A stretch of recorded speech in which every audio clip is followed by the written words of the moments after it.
Episode 105, Coffee with John and Barber.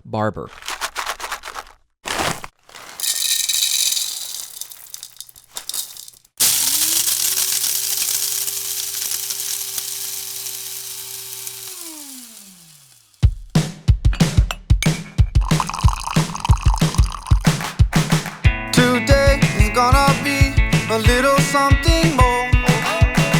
I've got a plan in mind, a special thing in store. The light bulb inside my head says, get out and play, 'cause you never feel this way. Well, welcome, friends, to another episode of Coffee with John, Caregiver Success. You know, if you're a family caregiver, a professional caregiver, a healthcare technology innovator, or an academic researcher, if you're helping with the aging process, we are glad that you're here. Today, we're going to be talking about the steps to senior care. You know, the thought of evaluating assisted living options can be overwhelming. Which facility is right for you and your loved ones? What questions do you need to ask other members of the family? And how do you know if the facility is being run properly? Well, you need the assistance of an expert that can help you navigate the process.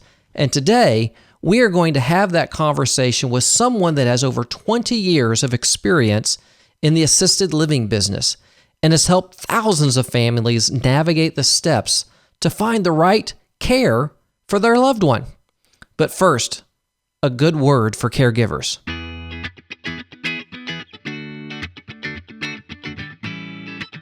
God cares for caregivers. Remember, He's one too. There's a song I love. It's an old one, but it says, He, speaking of God, gives more grace when the burden grows greater. For out of His infinite riches in Jesus, He giveth and giveth and giveth again. Grace, that's what He gives. Is that what you need? Are you greatly in need of grace? Well, believe me, He's the grace giver. And no matter how big the burden, the grace is bigger than the burden. And He gives it liberally and generously.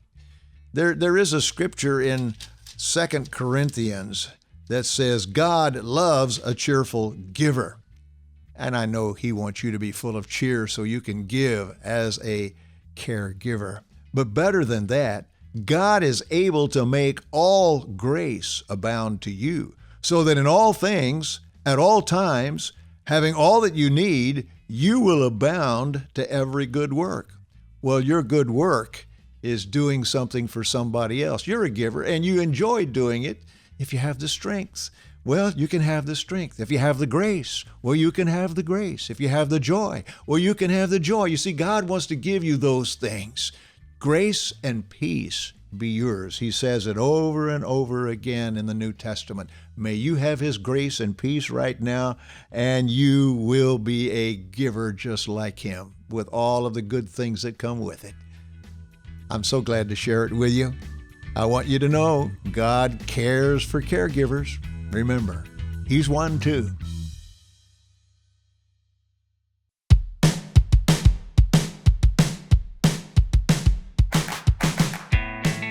Today, it's my pleasure to introduce Barber. She's the Senior Care Advisor with Steps to Senior Care. She is a registered nurse with over 20 years of experience in the healthcare industry with a strong background in the aging population. You know, Barbara's secret weapon is that she understands how scary it is to discover the unknowns of healthcare, especially when you're dealing with a loved one, a spouse, or a parent. And so what she does is she helps people navigate the healthcare system for population health and senior care for your parent. You know, at the end of the day, your life is busy and your family needs you. Well, I am so thrilled to have Barb with me today. Barb, how are you doing today? I'm doing great, John. Thanks for having me on today. I'm really looking forward to our conversation. Well, it's great. Now, one of the things that you have is you say that you are a hired family member. What does that mean? You know, I can be that daughter that just can make the time to do the legwork, to set up the tours, to find out the right assisted living for your parent or your loved one. so that you can stay at work and make the most of your working time. I can do the legwork and set up everything so that when you have time to do a tour or interview a caregiver, I've narrowed that down and you're just ready to go. You can hit the ground running, maximize your time, minimize the time that you're away from your job, and maximize the time that you can just spend with your loved one. So a lot of people kind of talk about the sandwich generation. You know, the people that they're maybe in their 50s and 60s. They have, kids that are starting to adult and go off. They may also have aging parents. Are those the people that you're trying to help and trying to serve? Those are exactly the people that are experiencing success in their careers. They're maybe within 10 years of retirement. We know those are the years that you really add to your portfolio. They may be the highest earning years of your career. They're also years that your children are teenagers. They're looking at college. You're beginning to see that your time with them is becoming limited. You may be looking at an empty nest, which can be exciting, but you also realize that you need to spend the time you can with them as well as that older parent. So you feel squeezed almost all the time. And when they feel squeezed, how do you help them? And what's something that you do to kind of make them aware of what the situation is? I mean, as a technology company, we kind of talk about situational awareness. How do you sort of help these family members that are caring for their parents or their children? How do you kind of make them aware of the situation when it comes to things like, long-term care and assisted living and memory care? What do you bring to the table? Well, the first thing I really love to do is hear the story and take the time to hear about their parent, what their parents like, what their memories and their time together is growing up as a family, and then when and how that changed and what is happening now. But to get to be a part of the story about my mother was a nurse or my father was an executive or a train conductor, and to kind of get to be brought into that story, it does help me have a glimpse of what it would be like to be a part of that family. And then to immediately pay attention to what they say that they want. I want an assisted living. I want help at home. I need meals. To address that right away and efficiently, and give them the resources or find them the resources. But then also to hear the things that I think they're saying. It sounds like you're getting really tired. It sounds like you feel really pulled in a lot of different directions. Is that true? Is that happening? And to address the needs that maybe they don't think are valuable or that they don't think need to be addressed, to take care of those too, and to allow them to think about the next step. We're going to take care of today's crisis, and then can I help you think down the road another step or two? Yeah. Now, when it comes down to some of the practical aspects of finding a facility, you've been doing this. You've been, in this industry for over 20 years. Mm-hmm. What are some things that are universal about the business that you can help provide insight that people, might not be aware when they're looking at a facility? Is this the right place, or am I getting the right kind of care? How are some ways that you can share with us of insights that they can look at when making these kinds of decisions? Well, there's some things that are just very applicable to every situation. The very first thing I ask people, if they're really ready for a community setting, is, are we going to be paying for this privately? Or do you envision at some point in the next few years needing to be able to bill some of this care to Medicaid? Because that will really help us narrow down quickly. Do we need to look at at a building that can accept Medicaid. Right. So I look at payer source right away, and then I start looking at other options. Are you a veteran? Do you have long-term care? So I talk about that so that we don't waste their time falling in love with a facility that isn't going to be appropriate for what you can afford or what you choose to afford. So that's my first thing is what can we look at? Then my second thing is always location. If you can stop in and see your dad on your way to work and have a cup of coffee and leave before it's even all the way finished because you're coming back a little while later, that's always very nice. Incidental visiting is always nice compared to making a day of a visit. So Right. if it's convenient and easy for everybody, that's a really big factor. Then I look at personality of the facility, the size of the facility, the turnover. If they're experiencing a lot of turnover, I might step back from that one until things stabilize a little bit. So price, location, reputation, the state surveys, of course, I look for any complaints. I have relationships with these buildings in my area. So I stay in touch with who's got openings and who's experiencing success and who's experiencing some struggle. So as you meet with family members that are looking at this transition, are there 2 or 3 sort of big ticket items that you say, here's how you can make a plan? What are 2 or 3 items that they can start with when it comes to making a plan? I'm not sure I understand exactly the question. So like if you're thinking I might need a place in a year or two, or I need a place today.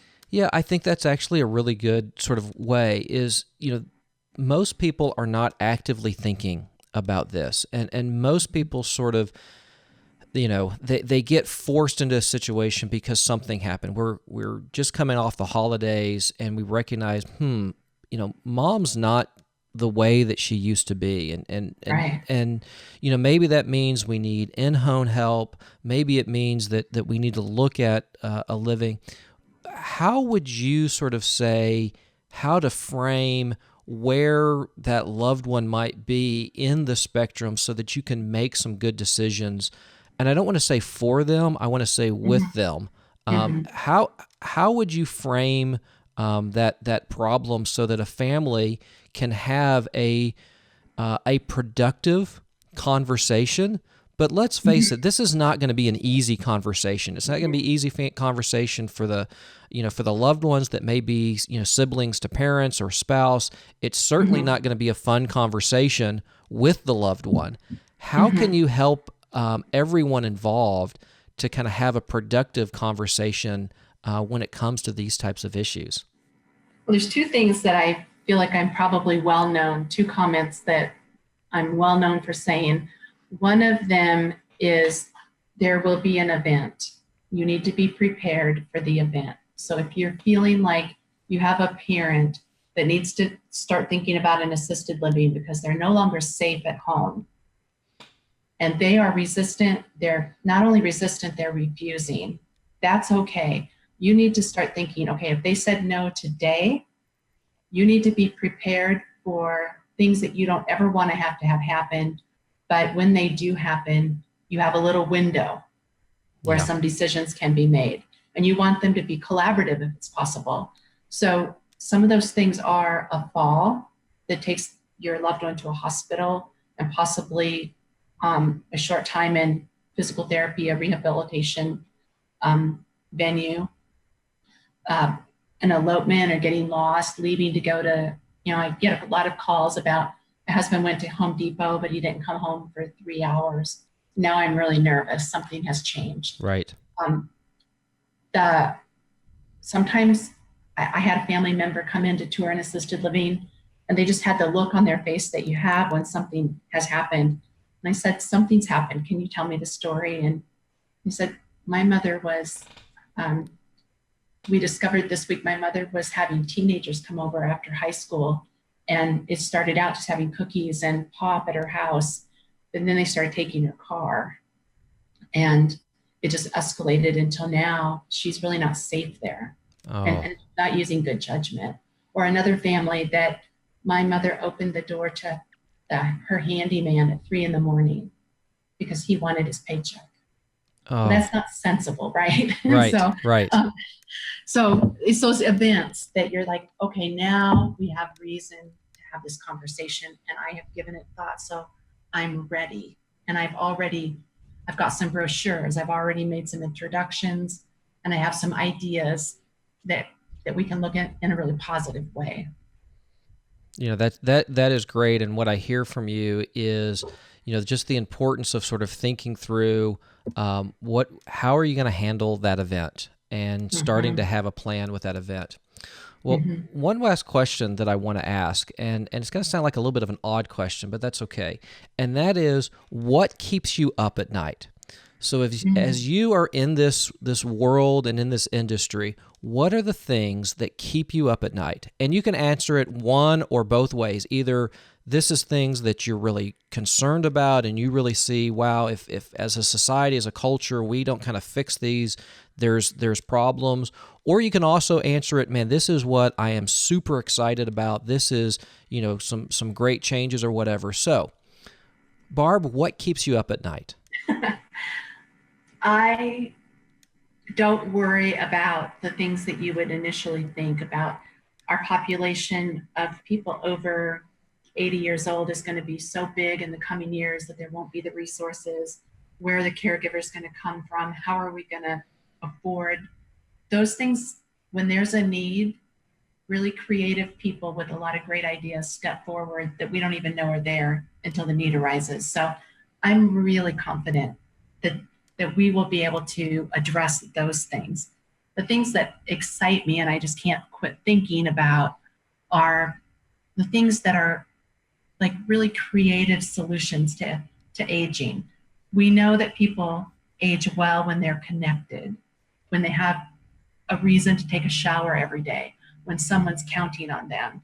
So we're looking at these really creative co-op living situations where people have their own homes, but they're involved in a community where one person is good on computers and another person can fix things, and the third person can still drive, and that fourth person cooks. And so they've kind of created a loose community or a village that, and so I'm not spending tons of time researching villages, but I love the concept. And I think those kind of things are going to continue to evolve as people, our generation, when the people who are 55 to 65 or 85 to 95, they have very definite ideas of what they want things to look like.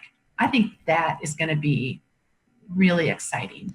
Well, I love that you have an attitude of abundance and that you see a abundant future. And I agree with you. The stuff that's going on with kind of community living, it really is very fascinating and exciting concepts. And I think you're right. I think that that's going to become more and more a normal as those of us that are a little bit younger start getting a little bit older. I do think I can't emphasize enough to boldly go into conversations with your parents before you need the answer. So things like, I know I've talked to both of my parents about if you found out that if I walked in and you were not breathing, would you want me to call the fire department and have them start chest compressions? Or would you not want that? Yeah. And how aggressive would you want me to be if you had an illness that was not going to have a good outcome? Would you want me to keep you comfortable, or would you want every last resource used to overcome a potential bad event? Because the answers I got were shocking. I thought I knew. And it wasn't very much later that my dad did have an illness, and the pleasure it gave all of our family to steadfastly stand up for what he said he wanted. But you can't do a lot sometimes for people in those situations.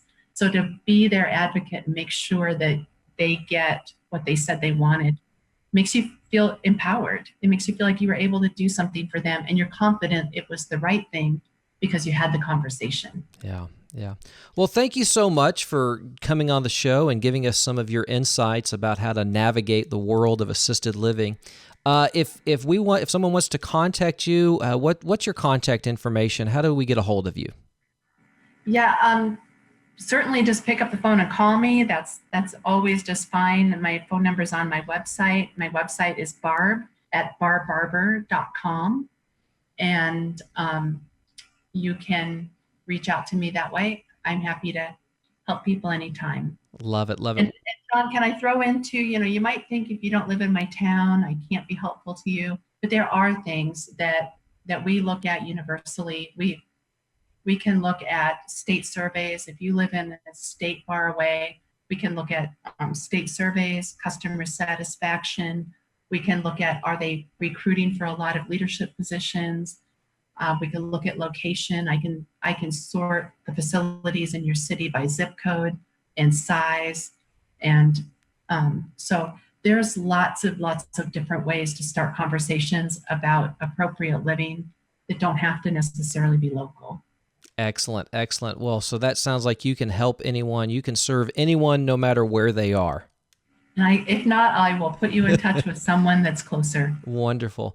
Well, Barb, thank you so much for being a part of the show. Thank you for having a cup of coffee with us this morning. And I think that you've been extremely valuable to help us have those tough conversations and be able to understand what to look for and how to plan for the aging condition. So thank you so much. Thank you. It was a pleasure. Bye-bye. Well, if you would like to connect with Barbara, you can visit her website, stepstoseniorcare.com. That's stepstoseniorcare.com. Now, if you found this episode valuable, please do us a favor and subscribe to Coffee with John in iTunes and leave us an honest rating. If you'd like to listen to previous episodes, visit us at coffeewithjohn.com. That's coffeewithjohn.com. Also, if you have comments, ideas, and topic suggestions, connect with me on LinkedIn, Facebook, and Twitter. All of the links are found at coffeewithjohn.com. Slept in, cause I don't care, and didn't make the bed. Sip coffee on my couch, what can I do?